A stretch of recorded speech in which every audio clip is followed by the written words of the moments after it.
त्वमेव माता च पिता त्वमेव त्वमेव बन्धुश्च सखा त्वमेव त्वमेव विद्या द्रविणं त्वमेव त्वमेव सर्वं मम देव देव। नमस्कार, चले एसेছি भगवत भक्तिमार्गের আরও একটি নতুন পুরাণের আলোচনা নিয়ে। আজকের আলোচনার বিষয়বস্তুটি হল শ্রীমদ্ ভাগবত মহাপুরাণের নবম স্কন্ধের প্রথম অধ্যায় নিয়ে। তাহলে চলুন আর দেরি না করে আজকের প্রথম অধ্যায়ের আলোচনাটি শুরু করা যাক। বৈবস্বত মুনির পুত্র রাজা শুদ্ধমের কথা মহারাজ পরীক্ষিত জিজ্ঞাসা করলেন, ভগবান, আপনি সব মন্বন্তরের এবং সেই সব মন্বন্তরের অনন্ত বীর্য ভগবান শ্রীহরির ঐশ্বর্যপূর্ণ লীলা সকল বর্ণনা করলেন।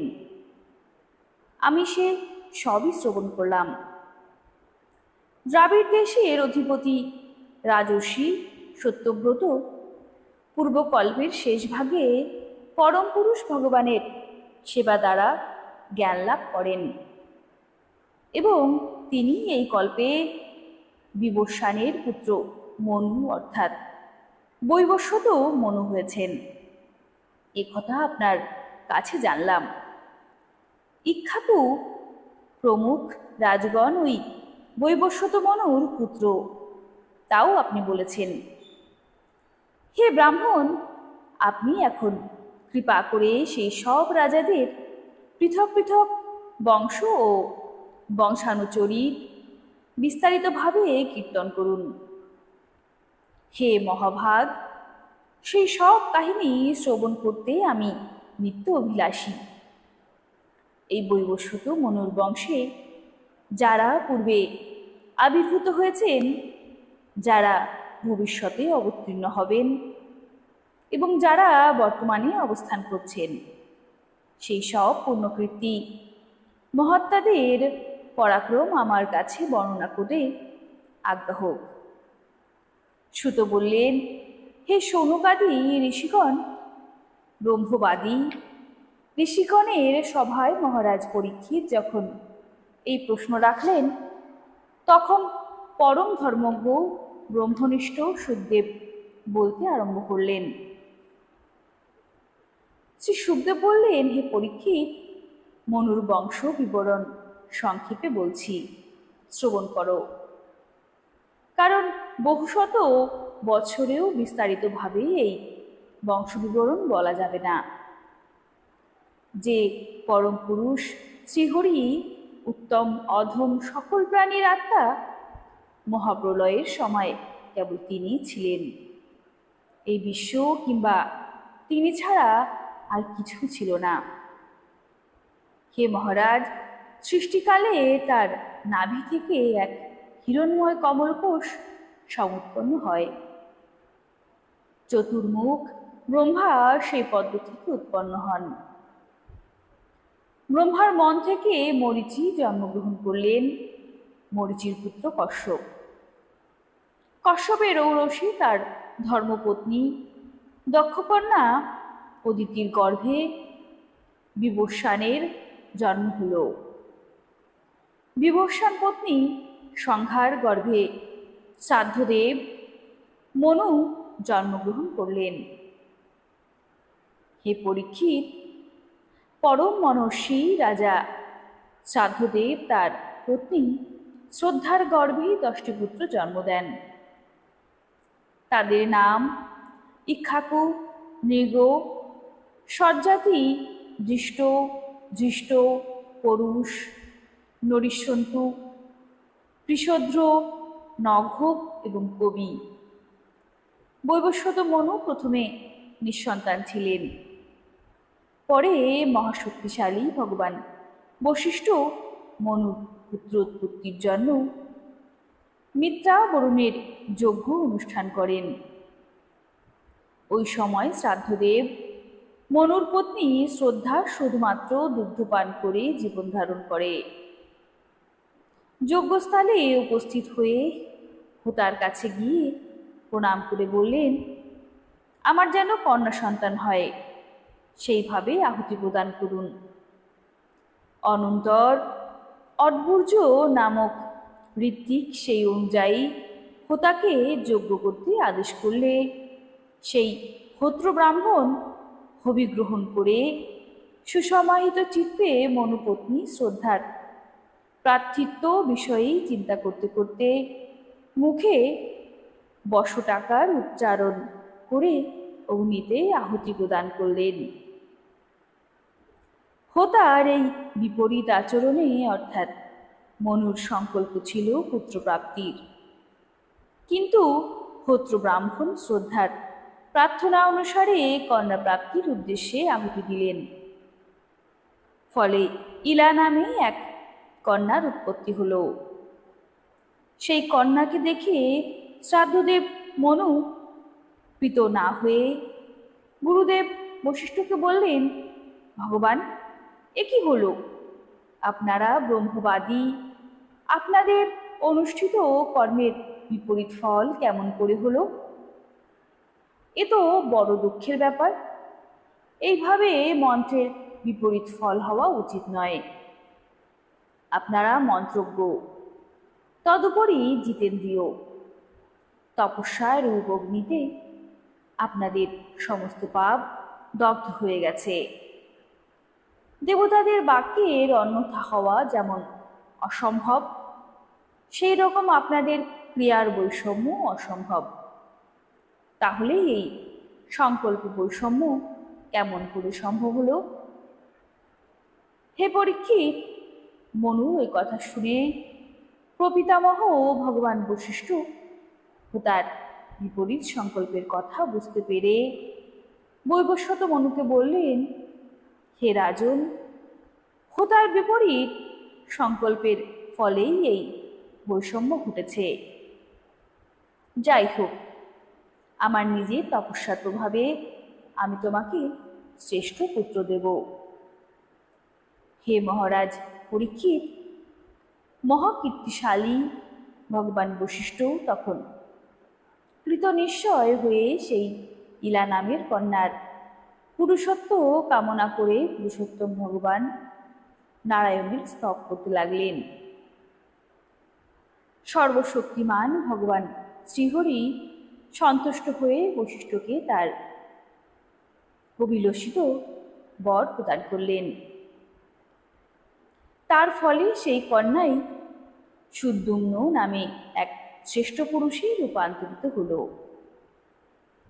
হে মহারাজ, সেই সুদ্যুম্ন একদা সিন্ধু দেশোৎপন্ন ঘোড়ায় চড়ে কয়েকজন আমাত্যকে সঙ্গে নিয়ে মৃগয়ার্থ বনে ভ্রমণ করছিলেন।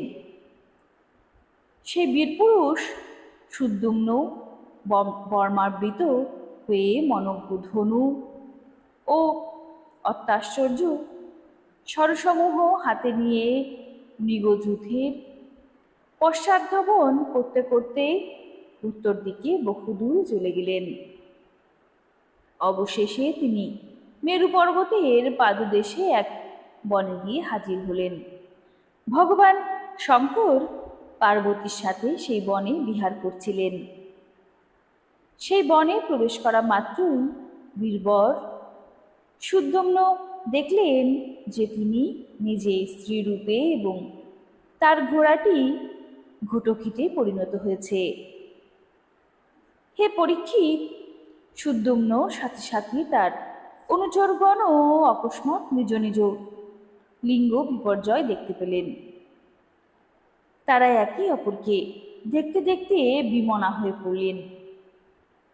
মহারাজ পরীক্ষিত জিজ্ঞাসা করলেন, হে মুনিবর, ওই জায়গাটিতে ওই রকম হওয়ার কারণ কি?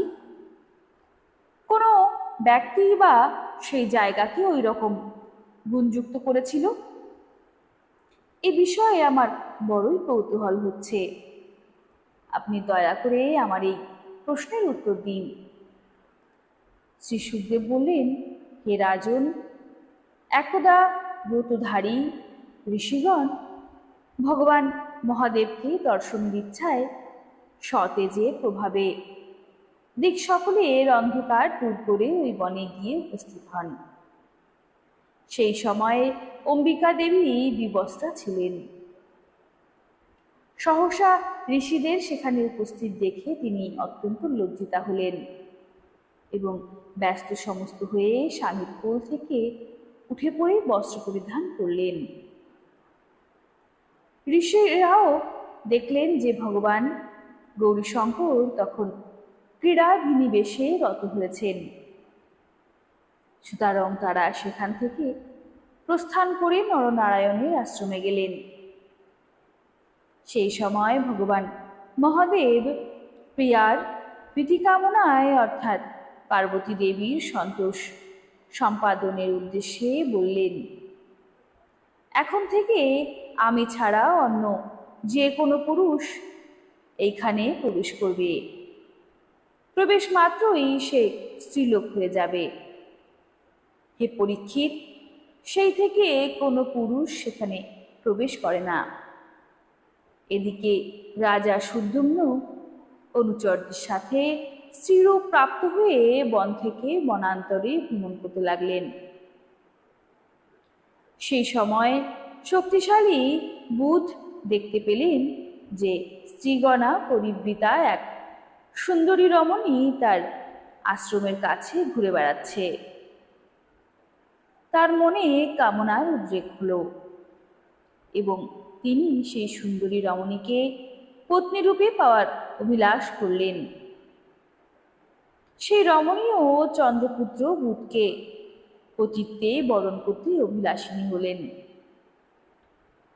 তখন বুধ তাকে পত্নীরূপ গ্রহণ করে তার গর্ভে পুরুরবা নামে এক পুত্র উৎপন্ন করলেন। মনুপুত্র রাজা সুদ্যম্ন স্ত্রী শরীরে পরিণত হয়ে গিয়েছিলেন। কথিত আছে যে ওই অবস্থায় তিনি তার কুলাচার্য বশিষ্ঠদেবকে স্মরণ করেছিলেন। ভগবান বশিষ্ঠ সুদ্যুম্নের ওই অবস্থা দেখে অত্যন্ত কৃপান্বিত হয়ে সুদ্যুম্নকে পুরুষত্ব প্রদানের কামনা করে ভগবান শঙ্করের আরাধনা করতে লাগলেন। হে রাজন, বশিষ্ঠের আরাধনায় ভগবান শঙ্কর পরিতুষ্ট হয়ে বশিষ্ঠের প্রীতি উৎপাদন করে নিজ বাক্যের সত্য রক্ষার উদ্দেশ্যে এই কথা বললেন, হে বশিষ্ঠ, তোমার গোত্রজ এই সুদ্যুম্ন 1 মাস পুরুষ হবে ও 1 মাস স্ত্রী হয়ে থাকবে। এই প্রকার ব্যবস্থা অনুসারে সে ইচ্ছানুরূপ পৃথিবী পালন করুক। এইভাবে বশিষ্ঠদেবের অনুগ্রহে ওই রূপ ব্যবস্থা অনুসারে রাজা সুদ্যুম্ন অভিলষিত পুরুষত্ব লাভ করে পৃথিবী পালন করতে লাগলেন। কিন্তু যখনই তিনি নারী হতেন সেই মাসে লজ্জাবশত তিনি গোপনে থাকতে বাধ্য হতেন। প্রজাবৃন্দ এই ব্যবস্থা মেনে নিয়ে সন্তুষ্ট হল না। তার 3 পুত্র হয়, উৎকল, গয় ও বিমল। হে মহারাজ পরীক্ষিত, তারা দক্ষিণাত্যের দেশসমূহের রাজা হলেন। অনন্তর বহুকাল বাদে বার্ধক্য উপস্থিত হলে প্রতিষ্ঠান দেশের অধিপতি সুদ্যুম্ন নিজ পুত্র পুরুরবাকে রাজত্ব দান করে তপস্যার জন্য বনে প্রস্থান করলেন। শ্রী মহর্ষি বেদব্যাস প্রণীত পারমহংসী সংহিতা শ্রীমৎ ভাগবত মহাপুরাণের শ্রীমৎ ভাগবত মাহাত্ম্যে ইলোপাখ্যান নামক প্রথম অধ্যায় এখানে সমাপ্ত হলো। কেমন লাগলো এই অধ্যায়টি কমেন্টে কিন্তু অবশ্যই জানাবেন। ভালো লাগলে একটি লাইক দেবেন আর চ্যানেলের সঙ্গে জুড়ে থাকবেন। আজকের মতো আসি, ভালো থাকবেন। নমস্কার। রাধে রাধে।